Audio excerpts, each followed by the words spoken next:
Been called one of the most disruptive and innovative forces in the ETF world today. She's also one of the most successful. Cathie Wood's signature Ark Innovation fund returned an astounding 148% in 2020, and she says there's still a lot of runway ahead. Cathie's the founder, CIO, and CEO of Ark Invest, and she's with us now in our ETF Edge along with Bob Pisani. Cathie, it's nice to see you again. Welcome to Halftime. Bob, why don't you start us off? Cathie, great to see you, and what a tremendous year it's been for you. You now have over $50 billion in assets under management, and your flagship Ark Innovation Fund's up nearly 20% this year alone. But I've got to start with your biggest holding. It's Tesla in the Ark Innovation Fund. It's also in the Next Gen Internet Fund. It's also in the Technology and Robotics Fund that you run. How do you feel about Tesla's price now, and are you still adding to your position? Yes. Well, as you know, we report our trades every day, and you will see that we have been adding to Tesla. Our confidence in Tesla has grown as we've done research on what ride sharing potentially could add. It could limit the risk significantly. It's a much more profitable business than electric vehicles. And we do think, even though I think there's some debate at Tesla whether or not they should launch a human-driven ride-hailing network, it would be a very good bridge, we think, to their autonomous strategy, and we think they will decide to do that. I don't think anyone has in their models anything for ride-sharing. And then as time goes on and we learn about their artificial intelligence expertise, the 30 billion miles they've collected of real-world driving data. No one comes close, not even, I think Google might be at 30 million compared to 30 billion. And we know that in the AI world, and autonomous is AI, that the company with the most data and the best quality data will win.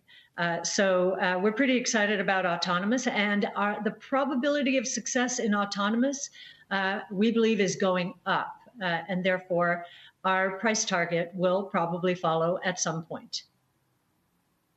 Okay, and Bitcoin is on everybody's mind right now. Your Next Gen Internet Fund has a very large position in the Grayscale Bitcoin Trust. Your thoughts on this? Your thoughts on Bitcoin? A Bitcoin ETF for 2021, is it coming? And do you have any concerns that the Grayscale closed-end fund still trading at a pretty significant premium?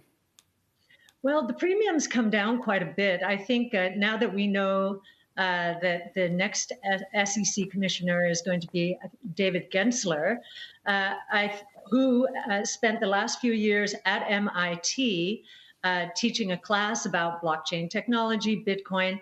I think he understands the technology and he understands the currency itself. So I think the probability of an ETF has gone up. We also know that the director of research for crypto in the crypto space at the SEC has been promoted and will be reporting directly to Gensler. So again, I think we have individuals now involved who really understand the space. And I think the likelihood has gone up. What has surprised us, we expected institutional interest to pick up this year, and it certainly has. But the way in which it's picked up has surprised us. I don't think we ever thought there would be broad-based substitution of Bitcoin for cash on corporate balance sheets. So we find that very interesting. If all corporations in the United States were to put, I think it's, 10% of their cash into Bitcoin, that alone would add $200,000 to the Bitcoin price. Now, we obviously do not believe this is going to happen very quickly. We're talking about maybe the equivalent of $900 billion market cap equivalent for Bitcoin. That's less than half the price of the Apples and Amazons of the world. So this has to mature a little bit before broad-based adoption can take place. But we're very reassured that companies like Square and Tesla have chosen to allocate. They're on the right side of change when it comes to innovation, and therefore we think it's wise that they diversify some of their cash. And I think the biggest surprise to many Tesla doubters is that it is now in a position where it has that much cash that it is diversifying. Now, you've been directionally right on a number of other big stock bets, including Teladoc. This is your largest holding in the Genomics Revolution Fund you run. It's also a big holding in the Innovation Fund. It's up about 40% this year. It's got a $40 billion market cap right now. This is telemedicine. Is telemedicine really going to continue to shine once COVID recedes? Well, we had a great opportunity to buy into Teladoc when the stay-at-home stocks were starting to flatten out as the vaccine was on the horizon. Teladoc was one of those stocks, and it then was hurt by an acquisition it made, Livongo.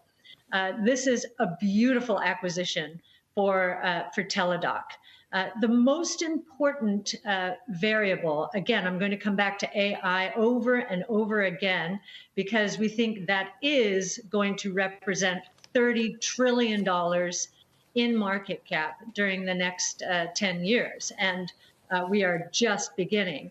So with Livongo, Teladoc now has one of the best artificial intelligence teams and some of the best data. That's the other thing we'll come back to. Most data, best quality data. And we think the combination of Teladoc and Livongo is going to be a powerhouse.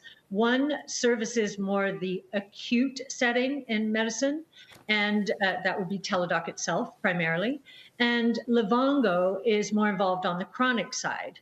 So chronic conditions, kidney conditions, mental health, and so forth. So we believe that with this data, these two companies, now that they're together, now that they put their AI teams together, are going to be able to make help make the healthcare ecosystem better, cheaper, faster, more productive, more creative. What we say about all kinds of innovation, they're in a beautiful position to do this. Cathie, it's not just Teladoc. This is Scott now. It's not just Teladoc out of your signature innovation fund that has enjoyed spectacular gains over the last year. I'm looking at the list of your top holdings, whether it's Spotify or Shopify or Zoom Video, for example. The gains have just been tremendous. I'm wondering what happens when we get on with the rest of our lives after COVID, and how do you think about taking profits, even though I know your typical sort of outlook is a 5-year time horizon?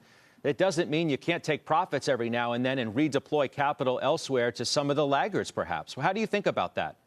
Sure. Well, the last year has been instructive. During the coronavirus crisis, we consolidated to our highest conviction names, especially those that were tormented by, I would say, algorithms who were looking for small cash cushions and cash burn. And so we had great opportunities to buy stocks at a fraction of the cost from just a month earlier. Certainly Invitae and Zillow were two of those stocks. And then they've had magnificent runs. Many, Square would be in this category as well. Many are up 5 to 10 times. Tesla is also in that category. There was a lot of fear about its condition. And then what you saw was the stay-at-home stocks start to flatten out. So toward the end of last year. So some of the stocks into which we had concentrated our portfolios, they were up, as I mentioned, 5 to 10-fold. We started moving back into these stay-at-home stocks because it seems to us that many analysts and portfolio managers believe that after the vaccines make it through our population and the rest of the world, that these stocks will be done. We actually think that innovation makes the world a better place generally in the ways I described earlier, and that the coronavirus has accelerated the shift towards these new ways of doing things, these new ways of spending time. So we were happy to get the reprieve in some of these so-called stay-at-home stocks in the last, I'm going to say 6 months. It really started in July, August, giving us time to move out of some of the names that had taken off and into those that were marking time. So that's what we do. We are considered a liquidity provider, which means when people are selling, we will be buying.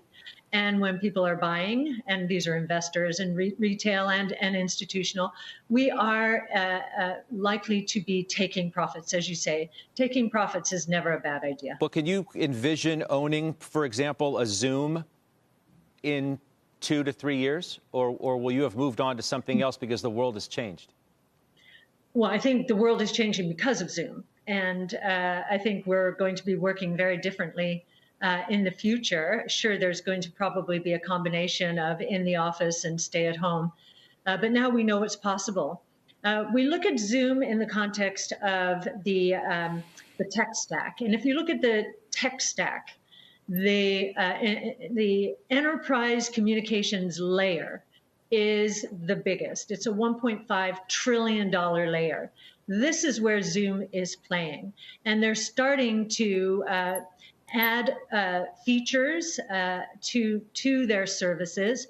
And I think all of us will agree, my experience with Zoom is it is the best platform for video, is the easiest user interface. And I do believe that it will pull away from the past.